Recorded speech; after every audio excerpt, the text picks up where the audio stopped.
But when there's a father coming to CLBC saying, please intervene, my daughter is not doing well, and then days later she dies in the basement of a home share provider, how can you say things are working? Well, I wish I did have the power to stop the toxic drug supply from taking lives of British Columbians, but I don't. What we can do is our very best, and which is to make sure that the person's getting the supports they need. And unfortunately, though, still some do succumb to that. How are you saying this is due to toxic drugs? A toxicology report and an autopsy report have not been completed yet. It seems like you're just writing this off. Yeah, certainly I wouldn't write it off. Every death is something we take very seriously. Then how can you say this is due to toxic drugs when it hasn't been proven yet? Yeah, well, my evidence that I had presented to me indicated that there was drugs in the room of the person that passed away. Is that not another failure if this is a vulnerable woman that has a history of using substances and she's not being properly monitored, and CLBC, which is the monitor of the monitors, is not overseeing this?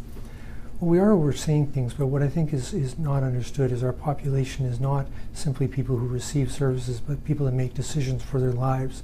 Sometimes they make decisions we wish they didn't make, including using certain drugs or engaging in other dangerous behaviors.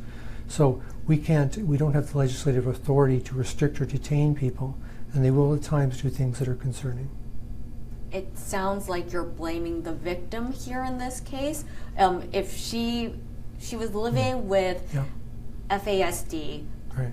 So she needed caregivers to intervene. She felt the father said she wasn't being looked after, she wasn't being monitored, she wasn't being engaged with, and she passes away. Were there not systemic failures then? No, I think that what we have to accept is that people will take or not take certain services, and we can't enforce them on people. But how about those caregivers? Can you not do something to step in to intervene with the caregivers to make sure they're doing their jobs? Yeah, absolutely. And so home share providers, of course, directly report to the agency that contracts with them. They're the ones that do that monitoring, including that enhanced monitoring that we've now put in place. It's our job to make sure that they're doing that and responding to any kind of changes in the condition of the person or needs in terms of support. And what has CLBC done with this agency after the death of this woman? I don't know if we've done anything with the agency. We would look into the particular case and see if that was systematic of that organization or was particular to that situation.